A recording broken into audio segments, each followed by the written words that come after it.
Hello dear students, myself Rajnish Kumar. बच्चों, आज के इस वीडियो सेशन में हम क्लास 8 का साइंस का जो हमारा चैप्टर नंबर 10 है, नेम है जिसका reaching the age of adolescence. इसका हम ये next part that is part number 2 करने जा रहे हैं। ठीक है, तो पिछले वीडियो में हमने क्वेश्चन नंबर 11 तक डिस्कस किए थे, जिसमें हमने देखा था कि मेल्स और फीमेल्स में क्या सेकेंडरी सेक्सुअल कैरेक्टर्स होते हैं, एंड पबर्टी के समय कौन कौन से बॉडी में चेंजेस आते हैं, क्या क्या प्रॉब्लम्स फेस करनी पड़ती हैं, and what precautions are to be taken during the adolescence period और द पबर्टी। ओके, तो आज हम देखेंगे बच्चों ह्यूमन बींग्स में जो सेक्स डिटर्मिनेशन है वो कैसे होता है। That means what determines the sex of the child. बच्चे के सेक्स का कैसे पता लगता है कि whether child will be male और जा रहे हैं बच्चों। ठीक है, तो सबसे पहले बच्चों ह्यूमन बींग्स में जो सेक्स डिटर्मिनेशन की जो प्रक्रिया है वो समझाई थी विल्सन एंड स्टीवंस ने। ये समझाई थी 1905 में। क्लियर है? तो एक तो इन दोनों लोगों का नाम ध्यान रख लेंगे। ठीक है, ओके। तो कुछ ब्रीफ आइडिया में दे दूं बच्चों। हमारी बॉडी में मैं पहले भी बता चुका हूं, सेल्स होते हैं और सेल के अंदर न्यूक्लियस होता है। न्यूक्लियस के अंदर होता है डीएनए, जेनेटिक मटेरियल, क्रोमोसोम्स के रूप में। ठीक है, ये जितने भी क्रोमोसोम्स होते हैं पहले ही बता चुका हूं मैं कि ये दो दो के मल्टीपल पेयर्स में होते हैं, और हमारे ह्यूमन सेल में प्रत्येक सेल के अंदर न्यूक्लियस के अंदर 46 क्रोमोसोम्स हैं टोटल, और 23 पेयर्स हो गए। समझ में आ गया? और ये जितने भी क्रोमोसोम्स हैं ना, इन क्रोमोसोम्स को दो अलग अलग कैटेगरीज में डिवाइड किया गया है। ठीक है, एक कहलाती है कैटेगरी ऑटोजोम्स और दूसरी कहलाती है एलोजोम या फिर सेक्स क्रोमोसोम। ठीक है, तो हम देखेंगे ये कि अकॉर्डिंग टू विल्सन स्टीवन जितने भी क्रोमोसोम्स है ना, according to them there are two types of chromosomes present in each cell of an organism. Organism के प्रत्येक सेल में दो मेन प्रकार के क्रोमोसोम होते हैं। पहला होता है ऑटोजोम्स और दूसरा होता है कितना, सेक्स क्रोमोसोम्स, या फिर इसी को एलोजोम भी कहते हैं। तो ऑटोजोम क्या करता है? दे डिटरमाइन द सोमैटिक और general body characters of organism. Organism के, जीव के जितने भी साधारण नॉर्मल कैरेक्टर्स हैं, जनरल बॉडी कैरेक्टर्स है, उसको कौन निर्धारित करता है, कंट्रोल करते हैं? ऑटोजोम्स। और दूसरे हैं सेक्स क्रोमोसोम्स या फिर एलोजोम्स। इनका काम सिर्फ जेंडर डिसाइड करना है, मेल होना या फीमेल होना। So they determine the sex of individual, whether individual will be male और फीमेल। ये काम सेक्स क्रोमोसोम्स का ही होता है। समझ में आ गया? दो मेन प्रकार के chromosomes, autosomes and sex chromosomes. अब मैं बता चुका हूं कि ह्यूमन बॉडी में प्रत्येक सेल में 46 क्रोमोसोम्स हैं, और 46 का मतलब हो गया 23 पेयर्स हो गए। ठीक है कि नहीं? क्या अब ये जितने भी पेयर्स हैं क्रोमोसोम्स के 23 पेयर्स, इसमें से जो सेक्स क्रोमोसोम्स होते हैं ना, ये सिर्फ एक जोड़ा होता है, और बचे कुछ 22 पेयर जो हैं वो ऑटोसोम्स होते हैं। तो ये मेजॉरिटी है। क्लियर है? तो देखो, in humans there are 23 pairs of chromosomes. 23 pairs होते हैं क्रोमोसोम्स के, और उसमें से क्या होता है बताओ? Of these 22 pairs are autosomes. 22 जोड़े तो क्या है? ऑटोसोम्स के हैं, and one pair is that of sex chromosomes. एक ही जोड़ा ऐसा है जो कि क्या है? सेक्स क्रोमोसोम्स का होता है। समझ में आ गया?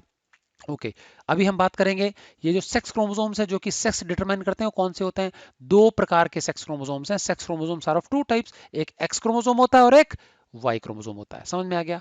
अब इंडिविजुअल में दो पॉसिबिलिटीज हैं, या तो दोनों एक्स होंगे या एक एक्स और एक वाई होगा। दो वाई नहीं होते। समझ में आ गया? या तो एक्स एक्स होगा या एक्स वाई होगा।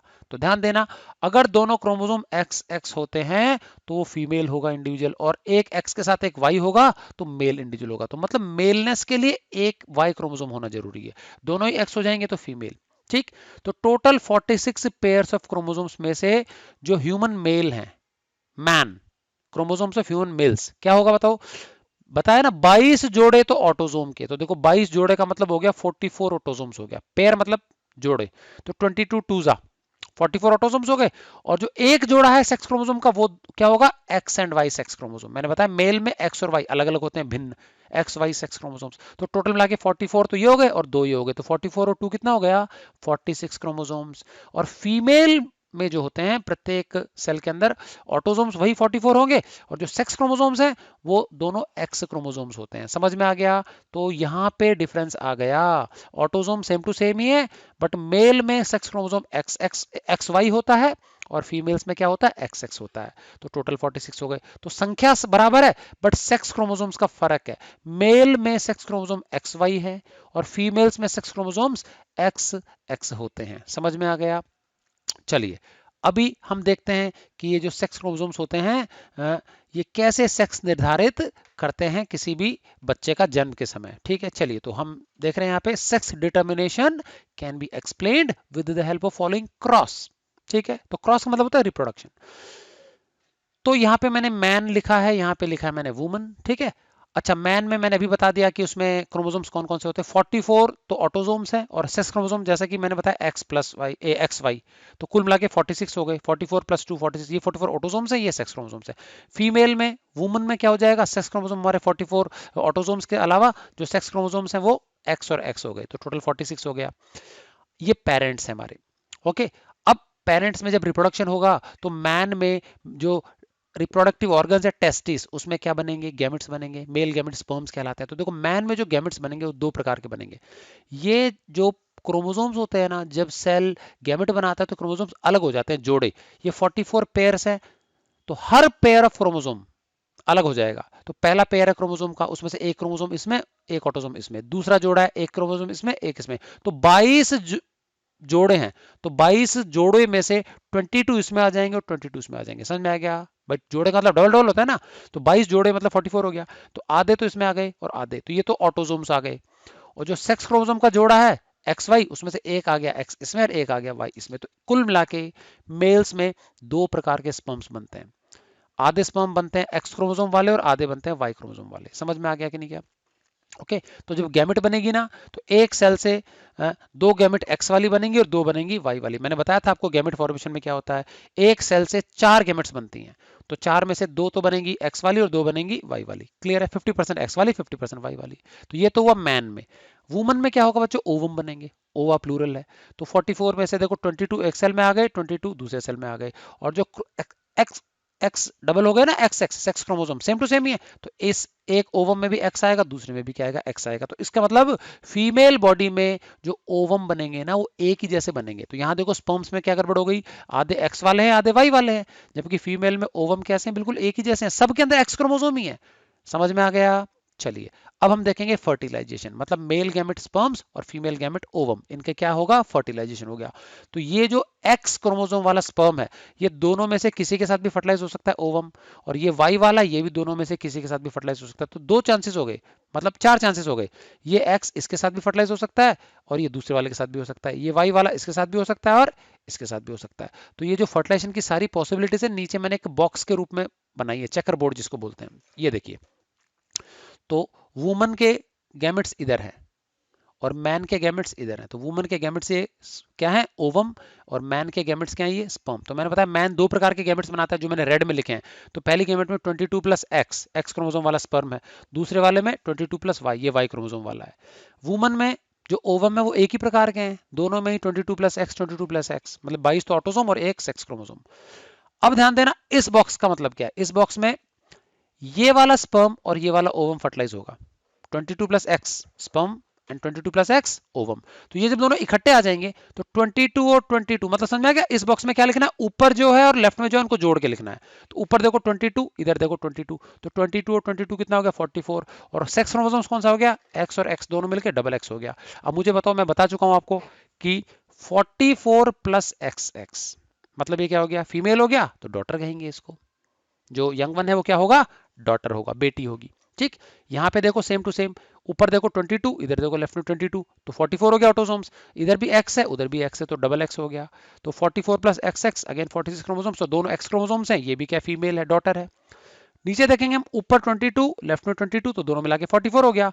ऊपर एक्स इधर वाई, तो ये क्या हो गया, एक्स वाई, तो ये मेल है, ये सन हो गया। और यहाँ पे भी देखो ऐसे, ऊपर एक्स है इधर वाई है, तो 44 प्लस एक्स वाई, ये भी सन हो गया।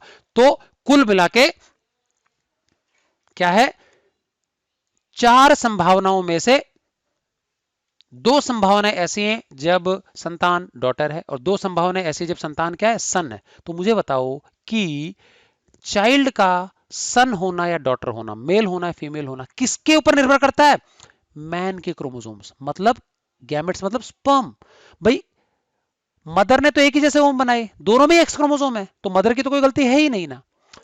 अब फादर से दो प्रकार के स्पर्म्स बन रहे हैं, अगर एक्स क्रोमोसोम वाला जाके करके फर्टिलाइज हो जाएगा तो दो एक्स इकट्ठे हो जाएंगे तो डॉटर हो जाएगी। अगर वाई क्रोमोसोम वाला स्पर्म जाके फर्टिलाइज हो जाएगा तो एक एक्स और एक वाई आ जाएगा तो सन हो जाएगा। समझ में आ गया? तो जो बच्चा जन्म लेता है वो बेटा है या बेटी है, ये किस पे निर्भर करता है, ये फादर पे निर्भर करता है, क्योंकि फादर का स्पर्म दो प्रकार के एक्स एंड वाई, मदर तो एक ही प्रकार के ओम बना रही है।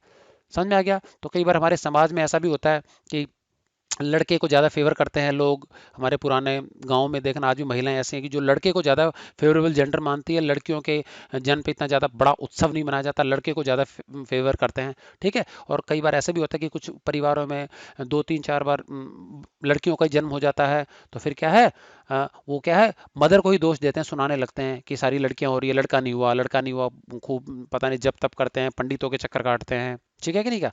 तो लेकिन अगर किसी को दोष देना चाहिए तो फिर वो फादर को देना चाहिए, नहीं तो किसी को नहीं देना चाहिए। ये तो प्राकृतिक है चीज। ठीक है भाई, कोई सा भी जा सकता है। जैसे हम कॉइन उछालते हैं ना, तो हेड्स और टेल्स कुछ भी आ सकता है। तो इसी प्रकार से भाई वो तो डिपेंड करता है, millions and millions of chromosomes, millions of sperms एक साथ एंटर करते हैं फीमेल बॉडी में, तो उसमें से कोई सा भी क्रोमोसोम फर्टिलाइज हो सकता है। एक्स वाला हुआ तो डॉटर होगी, वाई वाला हुआ तो सन होगा। समझ में आ गया। सो देखो नीचे लिखिए दोनों मैंने संभावनाएं। If the sperm containing Y chromosome fertilizes with the ovum, the result will be a son. और यदि एक्स क्रोमोसोम वाला स्पर्म फर्टिलाइज होता है ओवम के साथ, तो रिजल्ट क्या होगा, डॉटर होगी।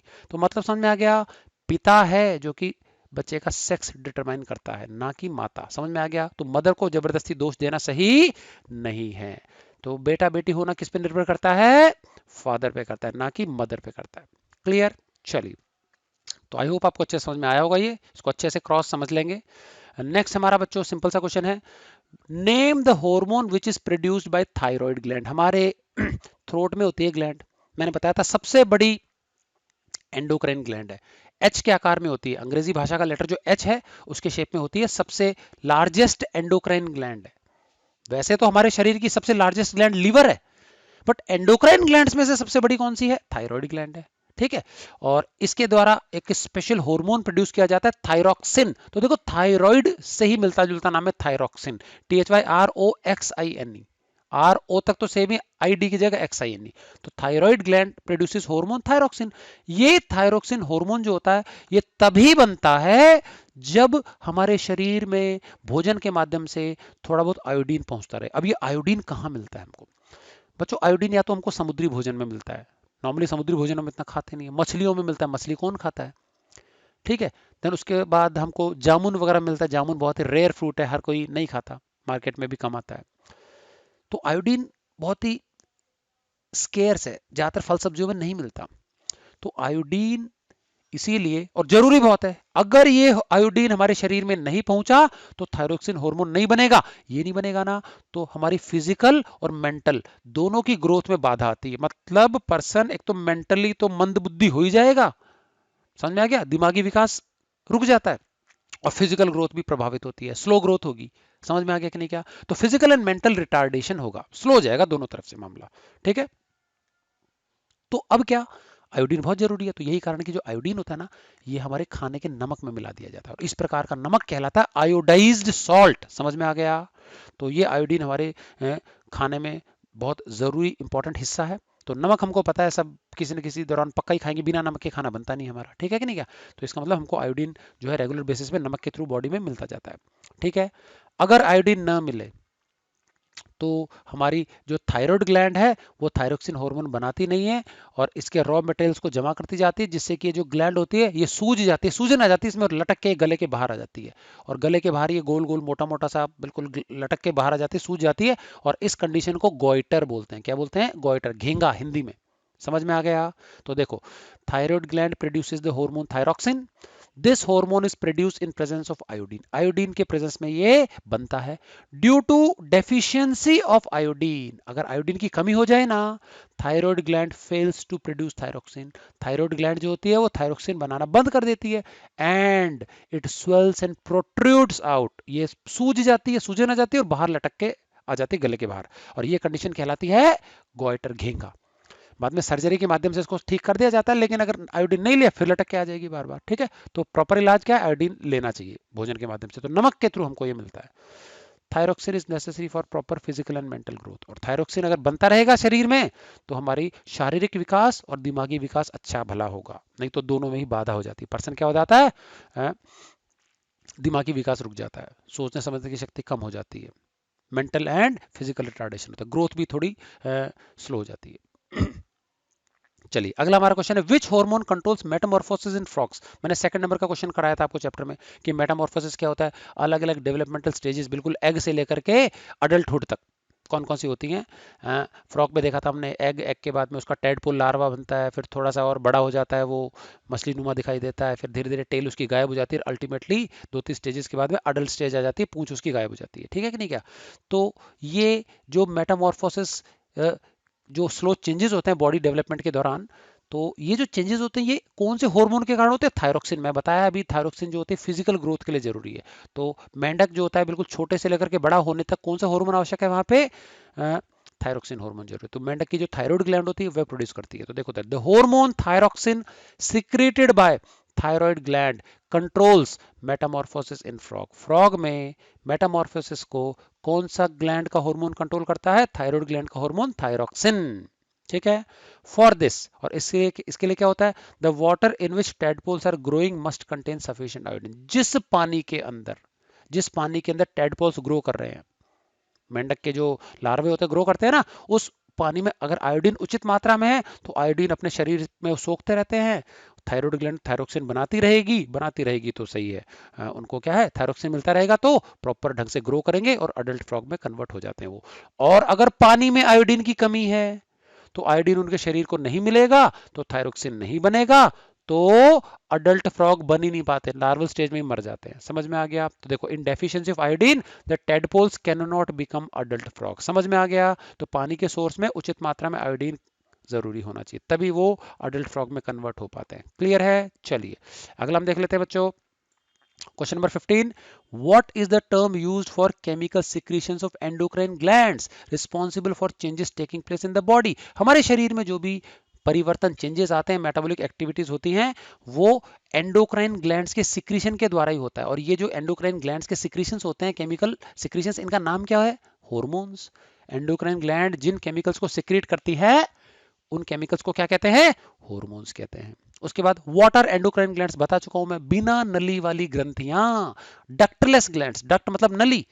तो ये ग्लैंड्स जो कि अपने केमिकल्स को प्रोड्यूस करती है, हॉर्मोन्स को, और डायरेक्टली ब्लड स्ट्रीम में रिलीज कर देते हैं, ब्लड की कैपिलरीज उनको चूज करके ले जाती हैं और कार्यस्थल तक पहुंचाती हैं, ब्लड के अंदर घुल के जाते हैं, ये कहलाते हैं endocrine glands. The ductless glands are called endocrine glands. और नली वाली जो ग्रंथियां होती है वो एक्सोक्राइन कहलाती हैं। समझ में आ गया। तो ductless glands are called endocrine glands.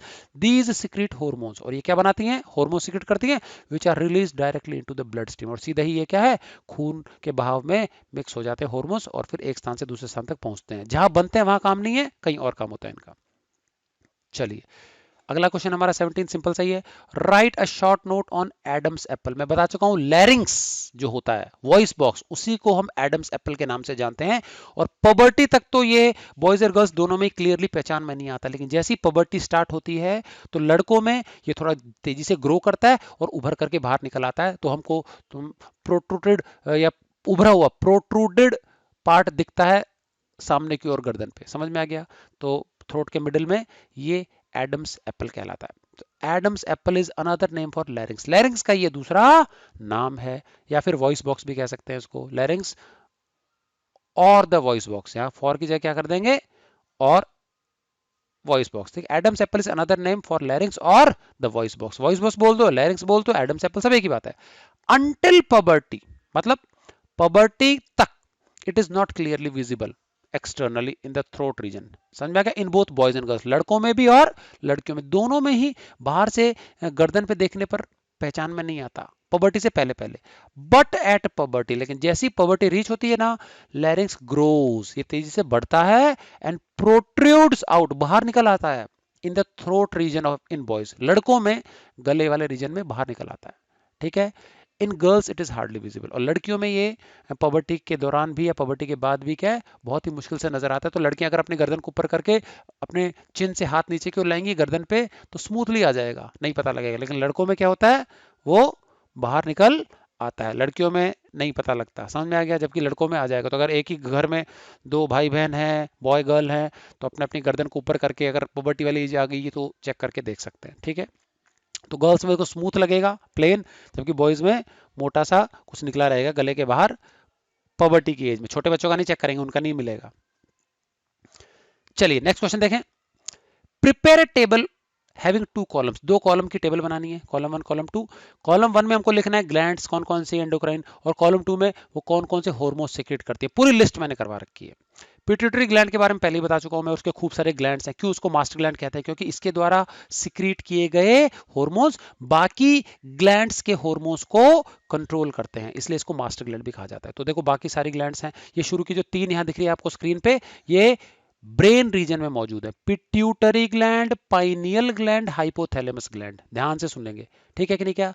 तो पहली पिट्यूटरी ग्लैंड कौन कौन से हार्मोन सीक्रेट करती है? GH growth hormone, TSH testosterone stimulating hormone, FSH follicle stimulating hormone, TTH thyrotropic hormone, ACTH adrenocorticotropic hormone, ADH anti diuretic hormone, LH luteinizing hormone oxytocin, और MSH melanocyte stimulating hormone. मैं सबके full forms पहले लिखवा चुका हूं pituitary gland के रूप में, ठीक है कि नहीं क्या? पाइनियल ग्लैंड बच्चों ये भी मस्तिष्क में है, ये एक हार्मोन सीक्रेट करती है मेलाटोनिन। काम क्या है इस हार्मोन का? ये हार्मोन हमारे शरीर में हमारे स्किन का जो ब्राउन कलर का पिगमेंट है वो निर्माण करता है, जिससे हमारे स्किन को डार्क कलर मिलता है, और ये ब्राउन कलर का पिगमेंट कहलाता है मिलेनिन। क्या कहलाता है? मिलेनिन। तो मिलेनिन को प्रोड्यूस करने वाला जो हार्मोन है वो है मेलाटोनिन, और ये मिलेनिन हमारे लिए सनस्क्रीन का काम करता है, तेज कड़ी धूप से हमारी स्किन को बचाता है, अदरवाइज कैंसर हो सकता है हमारी स्किन को। तो जितनी ज्यादा डार्क स्किन उतना ही ज्यादा मेलानिन होता है, उतना ही वो सूर्य से प्रभावी रूप से हमारी स्किन को बचाता है। लाइट स्किन वालों को सूर्य की किरणों से ज्यादा खतरा रहता है, गोरे चिट्टे लोगों को, और डार्क होते हैं उनमें मेलानिन ज्यादा होता है, तो उनको सनलाइट से खतरा थोड़ा कम रहता है, ठीक है? तो मिलेटोनिन, और ये एमएसएच क्या है? Melanocyte stimulating hormone. तो ये इस ग्लैंड के सिक्रेशन को कंट्रोल करता है, ठीक। चलिए हाइपोथैलेमस, ये बच्चों एकमात्र ग्लैंड है जो पिट्यूटरी ग्लैंड को कंट्रोल करती है। देखो पिट्यूटरी सबको करती है, और पिट्यूटरी का भी कंट्रोल कहीं है। तो पिट्यूटरी ग्लैंड तो मास्टर ग्लैंड है, और इस मास्टर की भी एक मास्टर है। इसका काम देखो, पिट्यूटरी वैसे बहुत सारी ग्रंथियों को कंट्रोल करती है, लेकिन हाइपोथैलेमस का एक ही काम है, ये सिर्फ और सिर्फ पिट्यूटरी ग्लैंड को ही कंट्रोल करती है। तो इसका मतलब सपोज अगर एक ही मास्टर हुआ तो अपनी मनमानी कर सकता है ना, तो उस मास्टर की भी चाबी एक दूसरे मास्टर को दे रखी है। समझ में आ गया? तो पिट्यूटरी ग्लैंड तो मास्टर ग्लैंड है, और हाइपोथैलेमस क्या है पता है? Master of master gland. Master gland की भी मास्टर है ये, लेकिन काम इसका कम है, ये सिर्फ और सिर्फ पिट्यूटरी ग्लैंड को ही कंट्रोल करती है। दो प्रकार के हार्मोन बनाती है, एक हार्मोन वो है जो पिट्यूटरी ग्लैंड को अपने हार्मोन्स प्रोड्यूस करने में मदद करते हैं, वो हार्मोन कहलाते हैं पिट्यूटरी स्टिमुलेटिंग हार्मोन्स। और एक और हार्मोन्स हैं जो कि पिट्यूटरी ग्लैंड को हार्मोन्स नहीं सिक्रेट करने देते, वो कहलाते हैं पिट्यूटरी इनहिबिटिंग हार्मोन्स। तो दो ही प्रकार के हार्मोन्स बनाती है, या तो पिट्यूटरी ग्लैंड को सिक्रेट करने देंगे हार्मोन्स, या उसको नहीं करने देंगे। तो pituitary stimulating and pituitary inhibiting hormones, समझ में आ गया? तो स्टिमुलेटिंग हार्मोन्स जो होते हैं वो इसको कामकाज करने देते हैं, इनहिबिटिंग उसको कामकाज नहीं करने देते, और ये नहीं करेगी तो फिर कोई नहीं करेगी। समझ में आ गया? तो मास्टर ऑफ मास्टर ग्लैंड, तीनों ग्रंथियां होती हैं ब्रेन रीजन में। आगे चलते हैं, नेक्स्ट हमारा है थायराइड ग्लैंड। ये मैंने बताया था हमारे थ्रोट रीजन में होती है, इसके द्वारा जो हार्मोन सिक्रेट किया जाता है वो है थायरोक्सिन, ठीक है। उसके बाद कई बार बच्चे यहाँ पे INE भी लगा देते हैं, दोनों स्पेलिंग एक्सेप्टेड है, आप ई लगाना है लगा दो, अदरवाइज नहीं लगा दो, कोई दिक्कत नहीं है। ऊपर एक जगह मैंने लगा रखा है, यहाँ पे चाहो तो आप लगा सकते हो थायरोक्सिन, ठीक है कि नहीं क्या? उसके बाद पैराथायरॉयड ग्लैंड, ये भी मैंने बताया था थ्रोट रीजन में ही होती है। पैराथायरॉयड ग्लैंड दो अलग अलग हार्मोन्स बनाती है, पैराथोर्मोन एंड कैल्सिटोनिन। ये दोनों ही प्रॉपर मस्कुलर एक्टिविटी के लिए और हमारे जो healthy teeth and bone formation उसके लिए जरूरी है। तो कैल्सिटोनिन जो होता है कैल्शियम को रेगुलेट करता है मसल्स में, टीथ में एंड बोन्स में। समझ में आ गया? तो parathyroid gland healthy muscle, teeth and bones के लिए जरूरी है, दो हार्मोन्स रेगुलेट करते हैं, पैराथोर्मोन एंड कैल्सिटोनिन। उसके बाद थाइमस ग्लैंड मैंने बताया था चेस्ट रीजन में होती है, ये हार्मोन सीक्रेट करती है थाइमोसिन। ये हमारी बॉडी की इम्यूनिटी बढ़ाता है, इम्यूनिटी मतलब रक्षा कवच, बीमारियों से लड़ने की नेचुरल क्षमता। तो थाइमस ग्लैंड जो होती है हार्मोन सीक्रेट करती है थाइमोसिन, और थाइमोसिन हमारी बॉडी में WBCs बनाने का काम करता है, जो हमारी बॉडी के सोल्जर सेल्स है, इम्यूनिटी बढ़ाने का काम करता है ये हार्मोन, तो हमारे इम्यून सिस्टम का हिस्सा है। अगला हमारा पेंक्रियास, मैंने बताया था 2 in 1 ग्लैंड है, जो कि एंडोक्राइन भी है और एक्सोक्राइन भी है। दो मेन प्रकार के हार्मोन, दो क्या तीन हार्मोन सीक्रेट करती है, ऐसे मैंने दो का ही बारे में बता रखा है, इंसुलिन, ग्लूकागोन, और एक और है सोमैटोस्टैटिन। समझ में आ गया? तो सबके फंक्शन की जरूरत नहीं है, मैंने इन दो के काम बताए थे आपको। इंसुलिन और ग्लूकागोन मिलजुल के शुगर की मात्रा को हमारे ब्लड में रेगुलेट करते हैं। इंसुलिन शुगर की मात्रा यूज करने का काम करता है, घटाने का काम करता है, ग्लूकागोन बढ़ाने का काम करता है, दोनों मिलजुल के काम करते हैं, ठीक है। सोमैटोस्टैटिन भी एक और तीसरा हार्मोन है। एड्रीनल ग्लैंड, एड्रेनल ही पढ़ेंगे, एड्रीनल मैंने बताया था किडनी के ऊपर होती है ग्लैंड, ये किडनी की फंक्शनिंग को रेगुलेट करती है, किडनी में क्या है, वाटर एब्जॉर्प्शन को कंट्रोल करती है, और साथ में ये कई प्रकार के हार्मोन्स बनाती है। तो मैंने तो यहाँ एक का नाम लिखा है, इसके द्वारा और भी बहुत सारे हार्मोन सिक्रेट किया जाता है जिसको कॉर्टिकॉइड्स बोलते हैं। बहुत सारे 25-30 हार्मोन्स का ग्रुप है, समूह है, और इसका सबसे जो इंपॉर्टेंट हार्मोन है वो है एड्रेनालिन। मैं बता चुका हूँ, इमरजेंसी हार्मोन, जो हमको फ्राइटफुल, डिफिकल्ट और या फिर एक्साइटमेंट वाली सिचुएशन में हमारे बिहेवियर को रेगुलेट करता है, ब्लड प्रेशर बढ़ा देता है, हार्ट बीट बढ़ा देता है। एड्रेनालिन, समझ में आ गया, ये इमरजेंसी हार्मोन भी कहलाता है, एड्रेनल ग्लैंड द्वारा सिक्रेट किया जाता है। उसके बाद टेस्टिस तो मेल्स में और ओवरी फीमेल्स में, ये भी एंडोक्राइन ग्लैंड्स हैं। तो टेस्टिस के द्वारा जो दो मेन हार्मोन सिक्रेट किए जाते हैं वो हमारे सेक्स हार्मोन्स हैं, एंड्रोजन एंड टेस्टोस्टेरोन, इसकी बात कर चुके हैं। इसी प्रकार से फीमेल्स में जो ओवरीज होती हैं वो भी दो सेक्स हार्मोन्स बनाती हैं, प्रोजेस्टेरॉन एंड ईस्ट्रोजन। समझ में आ गया। तो ये सारे हार्मोन्स आप बाकायदा स्पेलिंग के साथ अच्छे से लर्न कर लेंगे, प्रोनाउंसिएशन क्लियर होना चाहिए। क्लियर, आगे चलते हैं। आगे हमको कुछ जानकारियां दी हैं और हमको वन वर्ड में उसका जवाब देना, बहुत सिंपल सिंपल है, टेक्स्ट बुक का ही क्वेश्चन है। Guess the correct word. Protruding voice box in boys, लड़कों में जो वॉइस बॉक्स उभर के बाहर आ जाता है, प्रोट्रूड करता है, बाहर आ जाता है उभर के, उसको क्या कहते हैं? एडम्स एप्पल कहते हैं। ठीक है।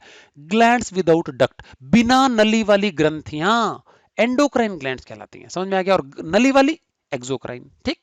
उसके बाद endocrine gland attach to brain, brain में कौन सी ग्लैंड है जो कि एंडोक्राइन ग्लैंड है? तीन तीन है ब्रेन में, तो तीनों के नाम लिख दो। पिट्यूटरी ग्लैंड भी है, पाइनियल ग्लैंड भी है, हाइपोथैलेमस भी है। ये मास्टर ग्लैंड है, लास्ट वाली मास्टर ऑफ मास्टर ग्लैंड है। उसके बाद secretion of endocrine glands, endocrine glands के जो सिक्रीशन होते हैं क्या कहते हैं उनको? हार्मोन्स कहते हैं, पढ़ा चुके हैं हम ये। उसके बाद पैंक्रियाटिक हार्मोन्स, अभी मैंने ऊपर लिखवाया टेबल में, पैंक्रियास के द्वारा सिक्रेट किए गए। वैसे तो तीन हार्मोन, आप दो के नाम बता दो, इंसुलिन, ग्लूकागॉन, ये हमको हमारे शुगर को रेगुलेट करते हैं ब्लड के अंदर, बहुत इंपॉर्टेंट है। ये इंसुलिन सिक्रेट नहीं होने से डायबिटीज होता है, डायबिटीज मेलिटस, मधुमेह की बीमारी। ठीक। मेल सेक्स हार्मोन, देखो इन्होंने हार्मोन बोला, एक ही बोला, एक दे दो। तो मेल सेक्स हार्मोन देखो ऊपर लिखे हमने, टेस्टोस्टेरोन एंड एंड्रोजन। तो टेस्टोस्टेरोन मेन हार्मोन है, तो टेस्टोस्टेरोन, मिलता जुलता नाम है टेस्टिस से, टेस्टोस्टेरोन। सिक्रीट्स थायरोक्सिन, कौन सी ग्लैंड है जो थायरोक्सिन सिक्रीट करती है? थायराइड ग्लैंड, मिलता जुलता नाम है थायराइड ग्लैंड। उसके बाद अनदर टर्म फॉर टीनेज, मैं बता चुका हूं, टीनेज पूरा पीरियड मैंने बताया था 11-12 ईयर से लेकर के कहां तक, 18-19 ईयर तक, ये एडोलेसेंस पीरियड कहलाता है। और स्टार्टिंग जब हमारे रिप्रोडक्टिव ऑर्गन्स फंक्शनल हो जाते हैं तो स्टार्ट को बोलते हैं पबर्टी, स्टार्टिंग इज पबर्टी, और पूरा जो पीरियड है 18-19 साल तक वो एडोलेसेंस पीरियड कहलाता है।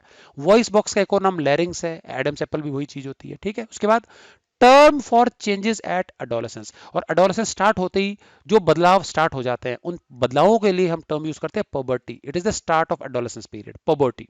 उसके बाद hormone reaches hair through blood stream, हमारे ब्लड स्ट्रीम में हार्मोन्स कहां पहुंचते हैं? जहां उनको काम करना होता है, और कार्यस्थल को बोलते हैं टारगेट साइट। समझ में आ गया। तो एक तो है प्रोडक्शन साइट, वो हमारे एंडोक्राइन ग्लैंड्स होते हैं जहां हार्मोन बनते हैं, और फिर ब्लड में घुल के कहां पहुंचते हैं? जहां उनको काम करना होता है, वो कहलाती है टारगेट साइट। समझ में आ गया। Hormone reaches hair through blood stream, वो कहलाती है टारगेट साइट। क्लियर है। चलिए एक और हमारा क्वेश्चन रह गया, करेक्ट ऑप्शन चूज करना है, बहुत सिंपल सिंपल है। क्वेश्चन पढ़ता हूं मैं। अडोलेसेंट्स मतलब टीनेजर जो होते हैं, should be careful about what they eat, जो वो खाते हैं उनके बारे में उनको बहुत सावधान रहने की आवश्यकता है। क्यों सावधान रहना चाहिए? Because proper diet develops their brain, proper diet से क्या होता है? उनका ब्रेन का विकास होता है। Proper diet is needed for rapid growth taking place in their body. बच्चों टीनेज में ना ग्रोथ बहुत तेज होती है, और उसके लिए अगर सही डाइट लोगे तो ग्रोथ अच्छी होगी, नहीं तो गड़बड़ हो जाएगी। क्योंकि बाद में एक बार 18-20 साल क्रॉस हुए उसके बाद ग्रोथ नहीं होती दोबारा, फिर जो छोटा रह गया वो परमानेंटली रह गया। समझ में आ गया। तो आपको टीनेज में अपनी डाइट का बहुत ध्यान रखना पड़ता है। समझ में आ गया। Adolescents feel hungry all the time, adolescents को हमेशा भूख लगी रहती है, बहुत भूखे होते हैं, इसलिए ध्यान रखना चाहिए खाने का। Taste buds are well developed in teenagers, teenagers में तो जीभ के ऊपर जो टेस्ट बड होते हैं वो बहुत वेल डेवलप होते हैं, इसलिए जीभ ज्यादा चटकारे मारती है और तरह तरह की चीजें खाने का मन करता है। तो ज्यादा बेटर करेक्ट ऑप्शन क्या है? सेकंड वाला, क्योंकि ये जो टीनेज है उस एज में तेजी से चेंजेस आते हैं बॉडी में, रैपिड ग्रोथ होती है, तो इसके लिए सही भोजन, सही प्रकार का भोजन बहुत ही जरूरी है। खान पान के बारे में हमको बहुत ही ज्यादा सावधानी बरतने की आवश्यकता है। सेकंड वाला ऑप्शन ठीक। चलिए, reproductive age in women starts when, women में, महिलाओं में रिप्रोडक्टिव एज कब स्टार्ट होती है? जब क्या देखो इधर, मेंस्ट्रुएशन स्टार्ट्स, बिल्कुल सही बात है, रिप्रोडक्टिव एज स्टार्ट होती है, मेंस्ट्रुएशन स्टार्ट होगा, breast start developing, body weight increases, height increases, height तो बढ़ती ही रहती है लगातार, बचपन से लेकर 17-18 साल तक बढ़ती है हाइट, बॉडी वेट भी बढ़ता ही रहता है, ब्रेस्ट स्टार्ट डेवलपिंग, मेंस्ट्रुएशन, तो एग्जैक्ट हमारा फर्स्ट होना चाहिए। रिप्रोडक्टिव एज मैंने बताया था, पहली बार जब ओव्यूलेशन होगा, गैमेट फॉर्मेशन होगा और फर्टिलाइजेशन मिस हो जाएगा, तो पहली बार जब मेंस्ट्रुएशन होगा जिसको मेनार्क बोलते हैं, उसी से हमको पता लगता है कि रिप्रोडक्टिव एज की स्टार्टिंग हो गई है, गैमेट फॉर्मेशन शुरू हो गया। समझ में आ गया? तो करेक्ट ऑप्शन क्या है? 1, the menstruation, start of menstruation is the beginning of the reproductive phase in women. Clear है? और जब रिप्रोडक्टिव एज ओवर हो जाती है तो मैंने बताया था मेंस्ट्रुएशन स्टॉप हो जाता है, उसको मेनोपॉज बोलते हैं। क्लियर है? याद रखेंगे। ओके, चलिए अब देखिए टीनेजर्स के लिए द राइट मील, मील मतलब भोजन, the right meal for adolescents consist of, adolescent जो होते हैं, टीनेजर्स जो होते हैं, उनके लिए सही भोजन कौन सा है, जरा टिक करेंगे। चिप्स, नूडल्स एंड कोक, ये सारा फास्ट फूड की कैटेगरी में आता है, ये पौष्टिक भोजन की कैटेगरी में नहीं आता। चपाती, दाल, वेजिटेबल, बच्चों ये हमारा शुद्ध शाकाहारी भोजन है, हमारे सबसे ज्यादा पौष्टिक भोजन हमारा सेकंड वाला है, चपाती, दाल और वेजिटेबल, सब कुछ होता है इसके अंदर।